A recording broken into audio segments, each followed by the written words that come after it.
would like to welcome Dr. Keenan Walker today.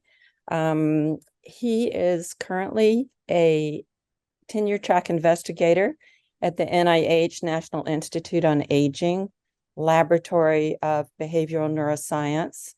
And he is the chief of the multimodal imaging of neurodegenerative disease, or MIND unit there at the NIA.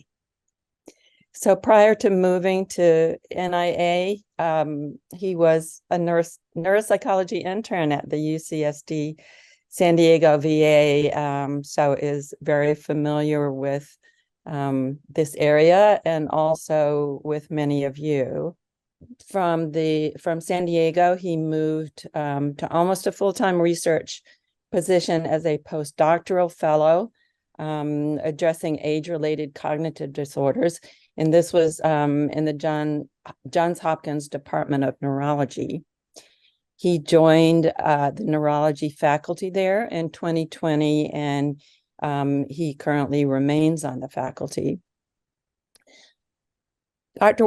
Walker's publications have addressed, among other topics, the relationship between mid and late life vascular risk factors and dementia, also the pathogenic role of chronic systemic inflammation, as well as acute inflammatory events on cognitive and neurodegenerative changes. The role of peripheral immune function and inflammation on dementia risk and on structural and molecular brain changes that underline late life cognitive decline and Alzheimer's disease was another area of focus, or is. The title of Dr. Walker's presentation is Biomarkers and Peripheral Drivers of Dementia Identified Using Plasma Proteomics. So thank you, Dr. Walker, for joining us. And at this point, I'll turn it over to you. Thank you for the introduction. And so hopefully everyone can hear me and sees the right screen. I will say my scientific director would kill me if I didn't add that since being at Hopkins, I've moved to laboratory behavioral neuroscience at NIA in the intramural program. So I still maintain a joint affiliation at Hopkins, but primarily, yeah, I'm working within the NIA. So yeah, without further ado, let me just get my timer going. But yeah, thank you for the invitation to speak. I'm happy to be here, and hopefully I can visit you guys in person soon. We were just talking about all the developments that have happened around UCSD since I was there as an intern. Sounds like a lot has changed, but it's good to see some of those familiar faces. So a lot of my work is based on this idea that systemic health conditions that are largely outside the central nervous system can influence dementia risk, can influence risk for Alzheimer's disease specifically.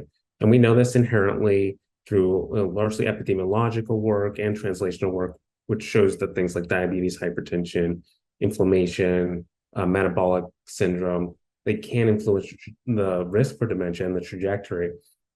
Now, this paper on the right, this figure on the right is published through the Lancet Commission, and it illustrates that anywhere from 30 to 40% of the attributable risk for dementia is due to conditions that lie largely outside the central nervous system, conditions that are potentially modifiable. And we hypothesize, my group at least, that proteins in blood, in circulation, might actually mediate this relationship between systemic health conditions, some of which I've listed, and risk for dementia, risk for Alzheimer's disease. And the framework that we put forth is listed up top, where we have, whether it be clinical disease or subclinical conditions that haven't emerged yet, or even just cellular processes like cellular aging, immunosenescence. This causes a change in expression of proteins by various tissues throughout the body. Now, these proteins get into the bloodstream and then through conduits, blood-brain barrier, et cetera, can influence cells within the brain and, thus influence pathology, behavior, et cetera. And a number of these proteins have already been identified. A lot of them are cytokines and chemokines. And we know inherently when we have high levels of TNF, IL-6, when we're sick, our behavior changes. These things can influence brain function, and a lot of them are increased with age. Now, we hypothesized that many systemic proteins in circulation, that is, that are involved in dementia, involved in Alzheimer's disease, just really haven't been discovered. And I think there's biomarker and therapeutic potential there.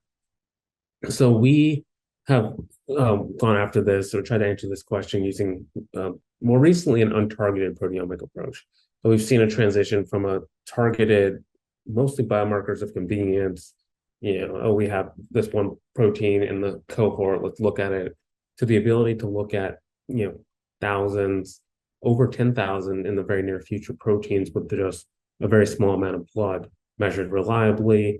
The validity varies, but we get some really good measurements here. So we've applied proteomics a few years ago to one of the cohorts I work with, the ADRC study, and what was the first large-scale proteomic analysis of future dementia risk. And so in that analysis, we identified a number of proteins that are associated with dementia risk over a 5-year period, and actually by incorporating genetic methods, identified proteins which we think might be causally linked to 5-year dementia risk among older adults.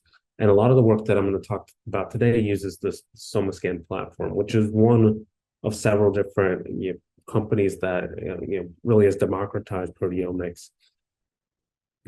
So although we were able to show that the proteins measured in late life, a subset of them were associated with dementia risk, and a number of other papers have since demonstrated that really what's been lacking is an examination of the proteome earlier in the disease course. We know that Alzheimer's disease itself has a very protracted preclinical period, right? The preclinical period, time when we're amyloid or tau positive, or at least neuropathologically positive, yet don't have symptoms. That can last for decades, and it's only decades after the accumulation of pathology that the symptoms begin to really express, at least at a symptomatic level. And the consensus now is that this pathology really begins as early as midlife, whether it be vascular or neurodegenerative, or Alzheimer's specific pathology or other neuropathological features. So we think in order to really understand how the proteome may be influencing Alzheimer's risk or dementia risk more broadly, we need to look at midlife to get a sense of some of those early proteomic changes. And so that's what we did in a paper that was published a few months ago, where we identified midlife proteins in plasma that are associated with dementia risk to try to understand what peripheral features might be driving dementia risk within and outside of Alzheimer's disease specifically, and which proteins may be pertinent biomarkers at this time in the disease course. So this was a multi-step project. The most important step, however, was the discovery phase. This was done in the atherosclerosis risk and community study, or the ADRC study. And in the ADRC study, we measured, at a couple of ways, we applied proteomic measurement, but the ADRC study, for those not familiar with it, it's a multi-decade cohort study that's still ongoing. It started in the late 80s, and it started with 16,000 people. We're now down about 3,000 or 4,000 people who are in their 90s at this point, but it really started with a group of middle-aged older adults represented at 4 different communities within the US. And so we took blood from the third ADRC visit, to the third wave, which was in the early 90s, and we applied proteomic measurement to that blood. And at this point, the people were in their 50s, 60s on average. And what we then did was we related, among those who were non-demented at the time proteins were measured, we related each of the 5,000 proteins we measured to dementia risk one by one. So, think of it like a GWAS, where you're relating individual SNPs to Alzheimer's disease risk one by one. It's the same thing with the proteome. And we looked at incident dementia, so new onset dementia after this midlife period. And in that time, which amounted to about, at most 25 years of follow-up, we had almost 2,000 incident or new onset dementia cases. So the next slide shows the results of the first pass at our analysis, where we looked again at all 5,000 proteins in relation to 25-year dementia risk.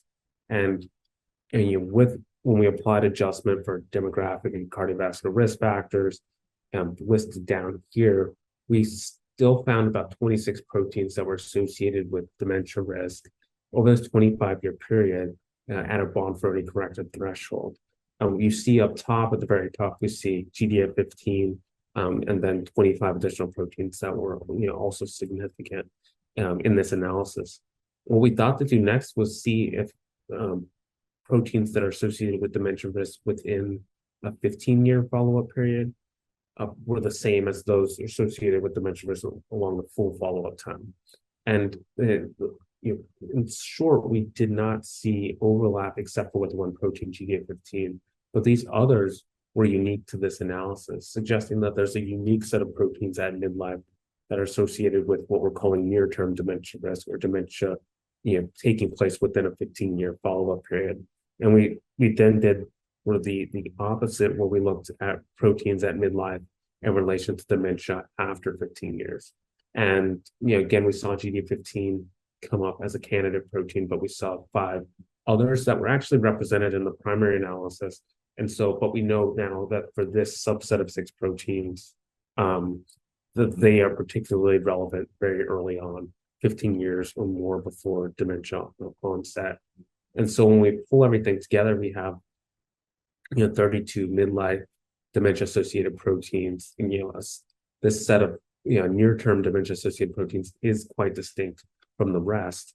But we also note that 4 of the 32 have already been nominated as potential therapeutic targets through the Accelerated Medicine Partnership for Alzheimer's disease, which really focuses on brain tissue proteomics and a little bit of CSF. And so we're finding some overlap when looking at plasma in middle-aged adults. I think that was neat to see. Really, our next question was, okay, do we actually have bona fide midlife risk factors? Now, I told you the baseline age when proteins were measured in these participants was 60. So half of, what we did was we took the lower half of individuals, those basically in the 4th and 5th decade of life, and reran the analysis. We still had 5,000 individuals to work with, so we were well powered, and we found, you can see the hazard ratio comparisons really here. The estimates are fairly similar. Sometimes they're even stronger, really suggesting that we do have a set of proteins that are predictive of dementia risk in midlife, even perhaps early midlife, 4th and 5th decade. Now, we then ask the question, what about the biology? What do these proteins represent from a biologic perspective? And broadly speaking, we saw an enrichment for immune-related proteins. A lot of them were involved in proteostasis, synaptic function, as you might expect, and vascular metabolic processes, as well as extracellular matrix organization. We did some deeper dives into with pathway analysis into protein biology, which I'm not going to talk about today, but instead of want to show some of the sort of follow-up analysis that we did. One of the first follow-up analysis was sort of an external replication. And although we couldn't do an exact replication because of the unique setup that we have with the ERIC study, 20 plus years of follow-up in live blood, it was unique enough that we couldn't exactly replicate it, but we could find studies that had the same proteomic platform and neurocognitive phenotypes that were relevant. So one of them was the European Medical Information Framework, which was this cross-sectional study, largely cross-sectional, and we could compare controls to Alzheimer's, clinically defined Alzheimer's disease cases, and saw that over half of our proteins were replicated in that analysis. And then we used the Whitehall 2 study, which is over in the UK. It found that a subset of our proteins, about a quarter, when measured in midlife, were associated with 20-year cognitive decline. GDF15, which was our top protein in our discovery analysis, was represented in both of these as significantly associated with the outcome of interest. What I think is more interesting, however, is this analysis where we looked at, we tried to understand the neurobiology neurobiological relevance of these proteins in blood. And we were able to take, using the EMIF cohort, measurements of these proteins and relate them to the CSF measures of some of the well-known Alzheimer's specific and non-specific biomarkers. And so, when you see gray, it's the protein either wasn't measured or didn't pass quality control. But for those that were, we see about half of them show some relationship with amyloid positive status or elevated p-tau. And then, a subset of these then show an association with more non-specific total tau. Remember, this is in CSF. Then we look at NFL, our non-specific marker of neural injury, and see, even more associations pop up. Maybe some proteins that aren't Alzheimer's specific or Alzheimer's relevant that still, have a consistent association with the CSF markers of neural injury. And then at the bottom, we look at YKL40, which is our marker of neuroinflammation, sort of astrocyte-mediated neuroinflammation, I would call it. But we see 3 proteins linked there. One of them, however, GDF15, which, if you remember in our analysis, discovery analysis was well above the others and was consistently significant throughout the follow-up analysis, including both of the replication studies. So this protein was not associated with amyloid or phospho-tau or total tau or NFL for that matter, but did show an association with our neuroinflammation marker YKL40. So in trying to understand what GDF15 might represent or what it might be doing, if it is in fact mechanistically relevant, it seems to be through a neuroimmune mediated pathways and not necessarily relevant to canonical Alzheimer's pathologies. So we then ask the question, okay, where are these proteins coming from? Are they coming from brain tissue, or are they coming from other peripheral organs? And what can we learn about them through that way? And so we were able to use 2 publicly available data sets that can't recommend enough: GTEx and Human Protein Atlas, to look at gene expression and protein expression across tissue types, respectively here. So a lot of data in these heat maps. The really 3 big takeaways, however, is that we have a set of proteins that are pretty much non-specific across tissues. They're either elevated in all or almost all tissues to some degree. And so in that case, we don't know when we measure in blood exactly where it's coming from. It's likely one of this mix. We have another set of proteins that do seem specific to brain. And if you look like complexin 2, complexin 1, are fairly specific to brain tissue, or at least enhanced in brain tissue.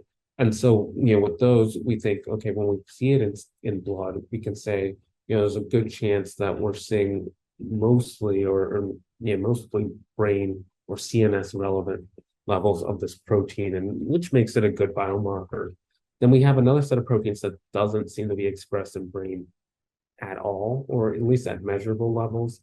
And this is recapitulated at the gene level, gene expression level, and that includes GDF15, which again is our top protein for dementia risk prediction. It doesn't seem to be really expressed much at all in brain tissue. Now, I do know it is there to some degree, based on other reports, but it's not at a high level, at least in sort of non-pathologic states. But for those proteins that are in brain, we can use other available data with these cohorts that have done brain tissue proteomics and see what these proteins show. And so we took the proteins that we know to be in brain tissue, and using data that's been published through ROSMAP and the Emory sort of autopsy cohort. Again, this is brain tissue proteomics now. We look at the same proteins and see, like, for example, our synaptic proteins, complexin 2, complexin 1, complexin 4, are downregulated in AD brains versus controls, whereas our stress response and immune proteins seem to be more upregulated. Now, we were able to gain further insights through network analysis, which I'll briefly touch on. I think this is actually one of my favorite parts. But this is done in collaboration with Pascal Schlosser and Linda Zhao, who are at Johns Hopkins. Pascal really spearheaded sort of this add-on to a program that some of you may have heard of called WGCNA, like it's weighted network correlation analysis or something like that. But his program is NetBoost. Sort of what it does is a data-driven clustering program where we can take our 5,000 proteins and identify protein modules or modules of protein co-expression. You can think of it. So proteins that strongly correlate with each other. It's not that simple, but I think that sort of conveys well enough what this does. But among our 5,000 proteins, which are represented in this heat map, we have 19 protein modules. So these are modules of co-expressed proteins that are tightly correlated, or at least to some degree correlated with each other more than the rest of the proteome. And these module sizes range anywhere from 20 proteins in size to 2,000. And what we can do then is compute the person-specific module expression. So, at an individual level, we can determine to what degree each of these 19 modules is expressed for each person. And so the module then becomes its own sort of predictor variable. And so we can relate module expression to dementia risk in the same way we can relate protein expression to dementia risk. And we see 1, 2, 3 modules that are associated with 25-year dementia risk, with adjustments and FDR corrected thresholds. When we look at 15-year dementia risk, we see module 9, which is not significant here, be associated with 15-year dementia risk. So this is sort of a module that's unique to near-term dementia risk. When we look at long-term, we see the same module 1, module 5, and module 19 that we saw in the full follow-up period. So the question is, these are arbitrarily named modules. They're just groups of proteins, and these modules are mutually exclusive. But we can then try to understand what biology is represented by the proteins that make up the module. And so this is a simple overrepresentation analysis. What biologic pathways are overrepresented in the proteins that exist in the module. And when we look at module 1, which was downregulated in the context of those at risk for dementia risk, we see it's clearly an immune-related module by the annotation here. When we look at module 5, which is more upregulated, we see this is clearly more of a matrix metalloproteinase or extracellular matrix organization module that's upregulated here. Module 19, which is very much was the strongest association with dementia risk, but the annotation isn't strong, so it's not really clear what it is. We see some weak enrichment for immune function. We look at the hub proteins, which are, of the 77, the 6 proteins that are most strongly correlated with overall module expression. We see like heat shock protein, heat shock protein, heat shock protein. So it's clear like this is a stress response module, but it just so happens that a lot of these proteins, are known to be differentially expressed in brain tissue of people with Alzheimer's disease, and one of them has already been nominated as a therapeutic target. So we're really excited about this module, and still trying to understand the module biology. And then we go back to look at the modules that are associated with near-term dementia risk. And this is dementia within 15 years. And we see module 9 here. This one is clearly complement coagulation. So sort of immune vascular that seems to be dysregulated in both directions as we get closer to dementia onset. And so tying everything together, both temporally and in terms of direction of association, from an immune perspective, this is multi-decade evolving immunologic signature, where we see, downregulation and sort of JAK-STAT antiviral signaling, upregulation and, leukocyte activation, neutrophil degranulation in this degradation of the extracellular matrix. And at the same time, and then as we get closer to dementia onset, as represented by module 9, which seems predictive at that point, we see this dysregulation and complement signaling and a reduction in coagulation. So, from there, that's sort of our foray into trying to understand how the evolving peripheral biology leading up to dementia onset. We then sort of went with the genetic perspective to try to answer this question of causality. Are these modules or the proteins more specifically mechanistically relevant in Alzheimer's disease. And now we're focusing, going from all-cause dementia to Alzheimer's disease, making that conscious transition. But this is done in a collaboration with Marion Fornage and Ganju Yang at UT Health Science Center. What we did was we did a genome-wide association study of plasma protein level for each of our candidate proteins and the modules themselves. And we identified what we're calling protein quantitative trait loci, or variants that predict this abundance in protein level or module expression. And we can then relate those variants to Alzheimer's disease as an outcome using Alzheimer's disease GWAS data. And so this is a Mendelian randomization framework that I just explained, which graphically is illustrated like this. The neat part about Mendelian randomization, some of you may be more familiar with this than I, but it's a genetic method that actually allows you to make sort of causal inferences from observational data, because it really relies on this this random allocation of alleles throughout the population, and is referred to as nature's clinical trial in that way. So we can get around confounding, we can get around reverse causation, and start to actually determine which of our proteins that show associated relationships might actually exert a causal effect. And lots of caveats and assumptions here, so I will say that. But when we do look at our list, we see only 2 proteins that have suggestive associations that are mechanistic, and that is calcentinin 3 and serpinate 3. And actually, this one, serpinate 3, was robust to the various sensitivity analysis. So we are more excited about this one as a potential mechanistic target, and it is something that's been nominated already, something that's been that has shown up in a few GWASs. And so we're not alone in nominating this, and certainly not the first people to indicate its relevance, potential relevance to Alzheimer's disease. But so that's something that seems to be mechanistically relevant and poised, for therapeutic intervention potentially. Now, we looked in the opposite direction with this Mendelian randomization framework, and that this answers the question: are the genetic determinants of Alzheimer's disease, do they influence protein level? So this answers the reverse causation question. Is Alzheimer's disease itself influencing protein level changes, and is that why we're seeing this dysregulation or this change in abundance? And the short answer is yes, to a large degree. That does seem to be the case. Everything in red are proteins that are seem to be influenced their level by the same genes that may put someone at risk for Alzheimer's disease. Now we're showing that these proteins change in abundance ahead of dementia onset, 20 or more years. And so it seems that Alzheimer's disease genetics exert very early influence on the peripheral proteome.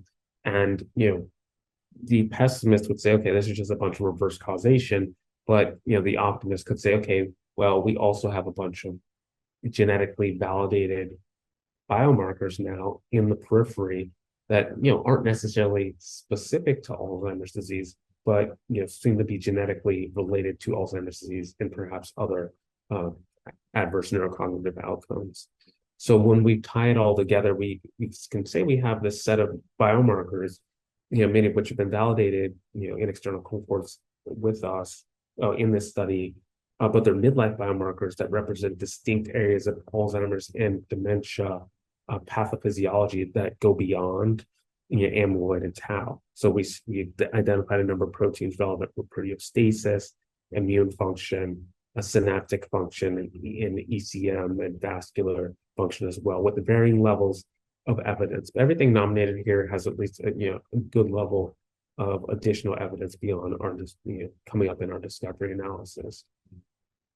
So I'm going to show how we've extended this approach to really try to understand, identify biomarkers for cerebral small vessel disease now.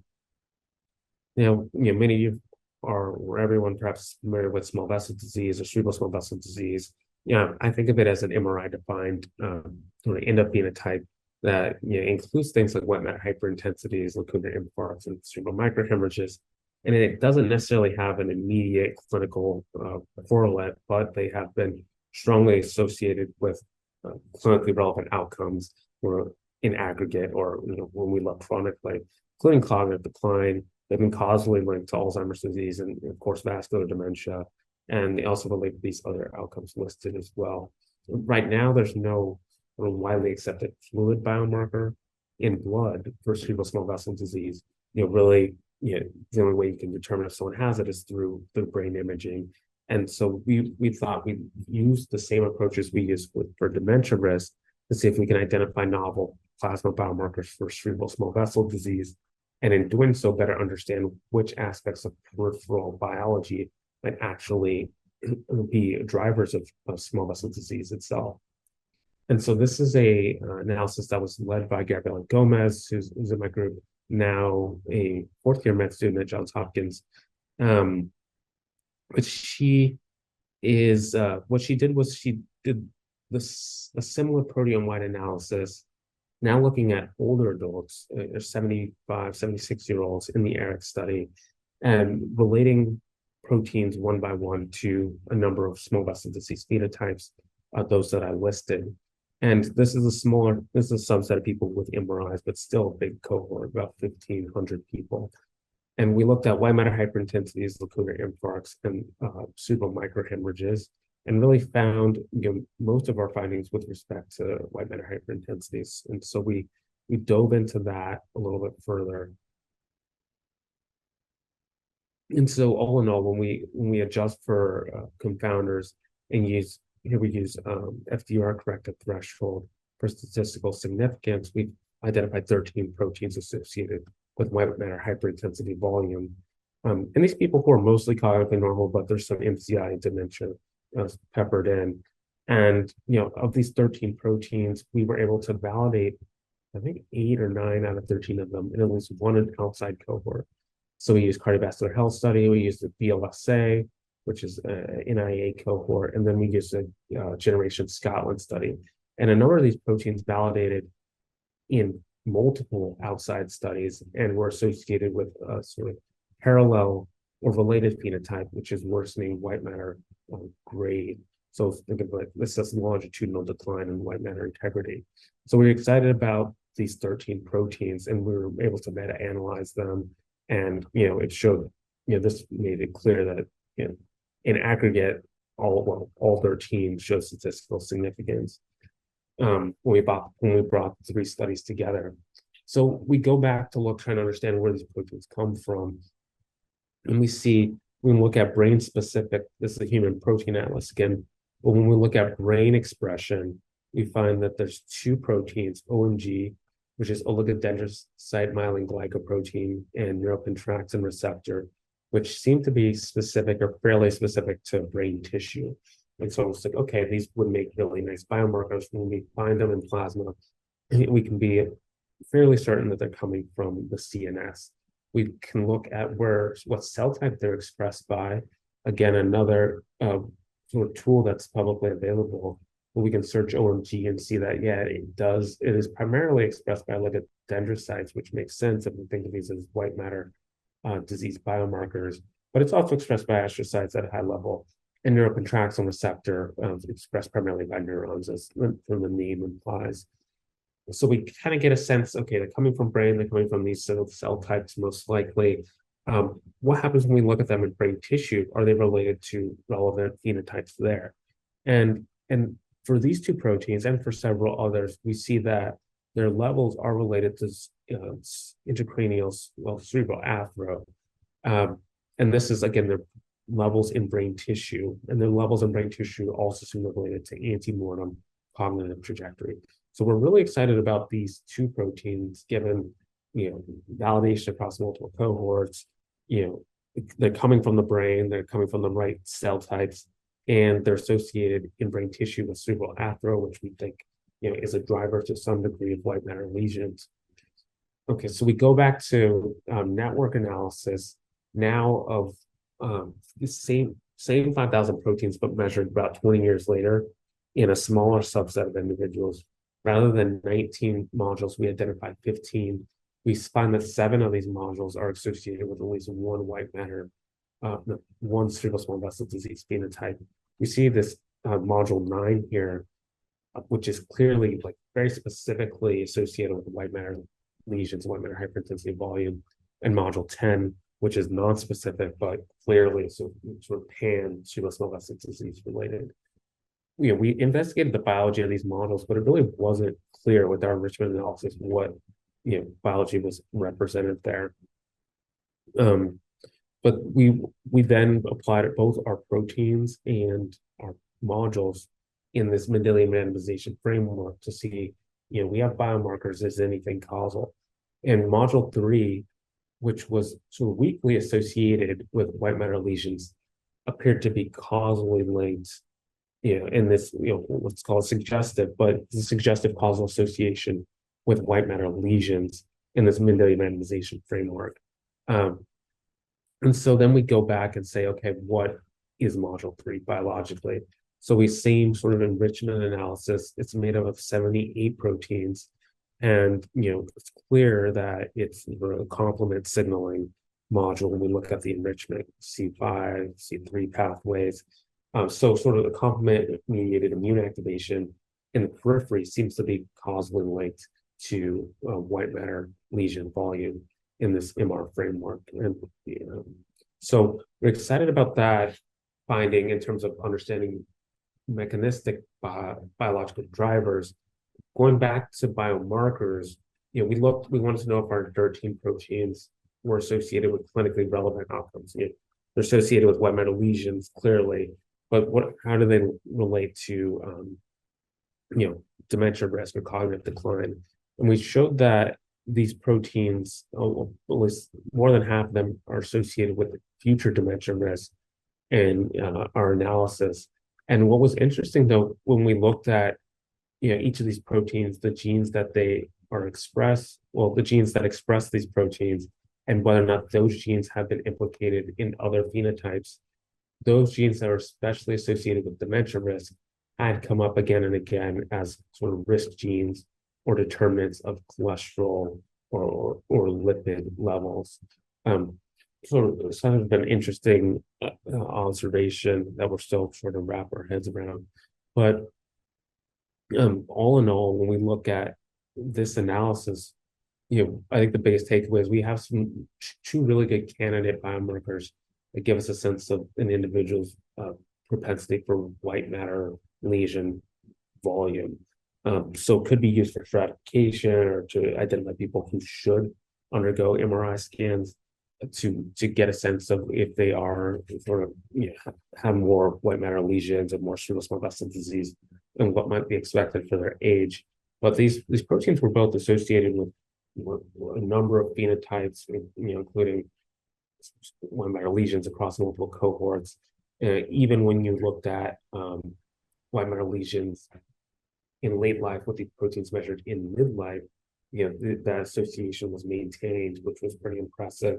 They're associated with, they're associated with cerebral athero and Alzheimer's disease in brain tissue. Well, cerebral athero and cognitive decline, that is. So I'm gonna, at the end of this, I'm gonna talk about, just to wrap things up, I'm gonna talk about how we use a similar approach to identify biomarkers of brain endothelial cell integrity. And the impetus behind this was trying to get a sense of whether or not we could find biomarkers that may give us a sense of blood-brain barrier integrity without doing contrast-based imaging. So we're all familiar with the blood-brain barrier itself. It's compromised in multiple disease states.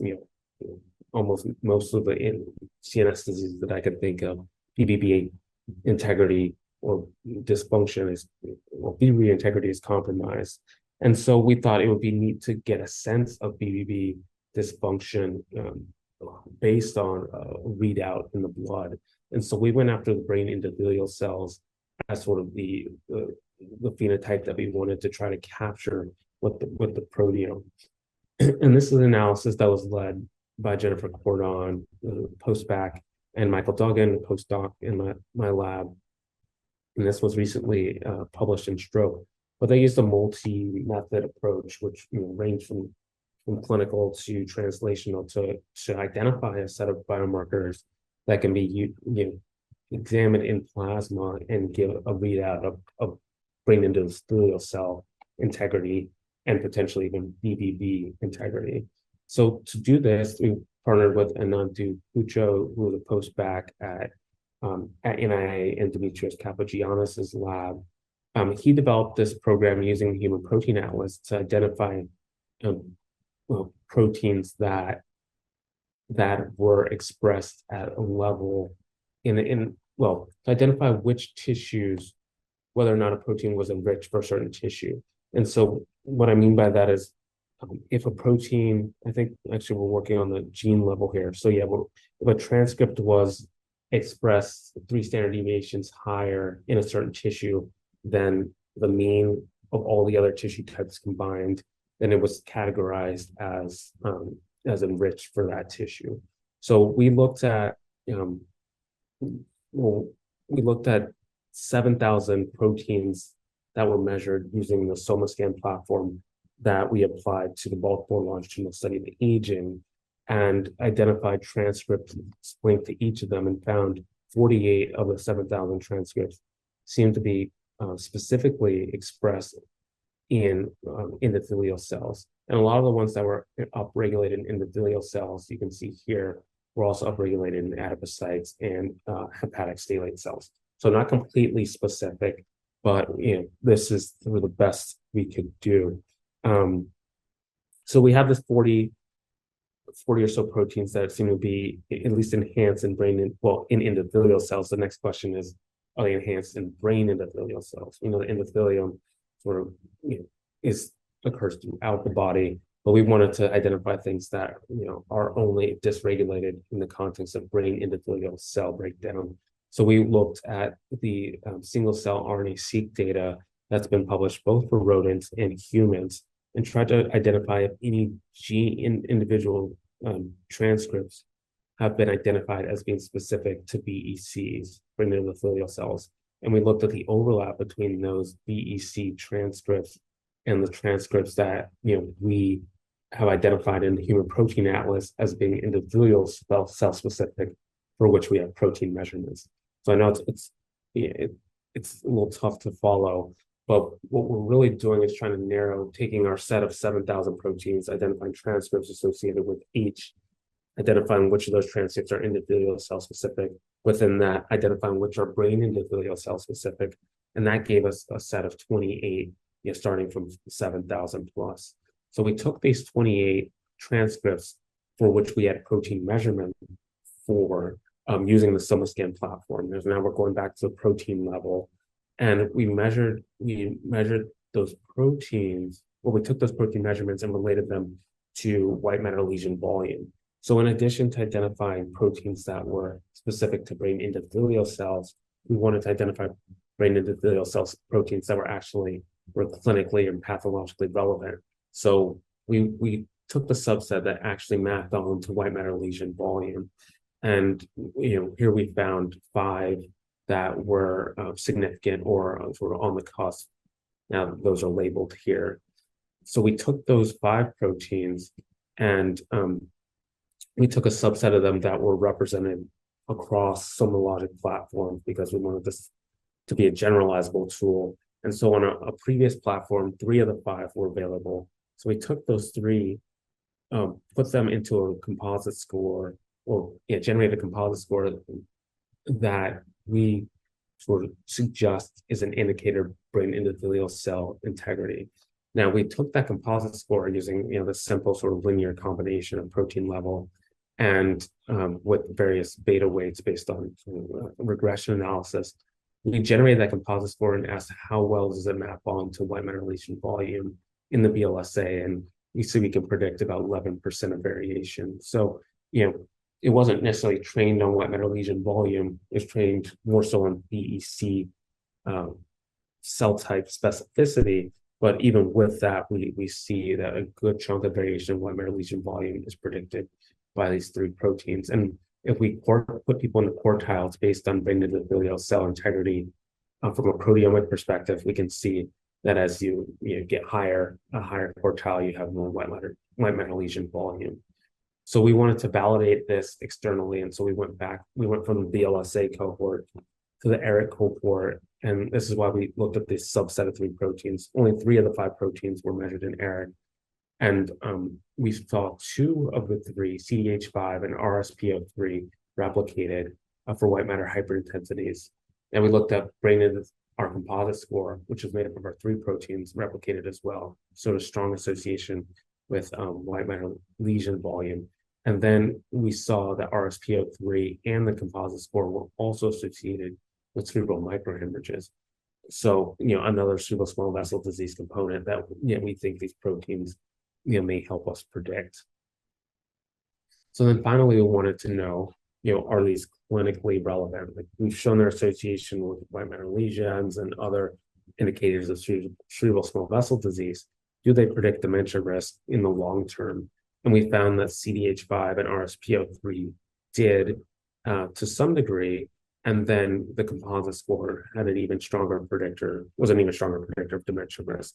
So we think we have this composite score and these accompanying proteins that are measurable in plasma, will likely originate from brain endothelial cells, are associated with white matter lesion volume and predictive of dementia risk. So, and that's, so from the 28 BEC proteins, really 5 we think are pathologically relevant, and a subset of those seem to be clinically relevant. We're very much interested in these 2, CDH5 and RSPO3. They've replicated, they've been associated with dementia risk, and you can see they kind of exist. Well, subset of them exist in this network here. RSPO3 is kind of on its own, but everything in red here are the proteins that we selected from the BEC specific proteins that seem to be pathologically relevant. And we know a little bit about their biology. We're not sure yet if they're mechanistically relevant, but we do think that, based on their biology and what we've shown here, that they are likely, when measured in plasma, to be a readout of what's going on with brain endothelial cell integrity. So with that, I'll end, and thank you for being such a great audience. I'm happy to take questions, but before I do that, I want to thank the individuals in my lab that made this possible in NIA for all the funding, and of course the collaborators at ERIC and the other sort of cohorts that we've worked with, and the folks at SomaLogic who've been hopeful as well. And I always looking for postdocs. I know this might not be the crowd necessarily, but if you know anyone interested in biomarkers or proteomics as it relates to neurodegenerative disease, we're always looking for good people to join the group. So thank you. I'll stop there, and I'm happy to take questions.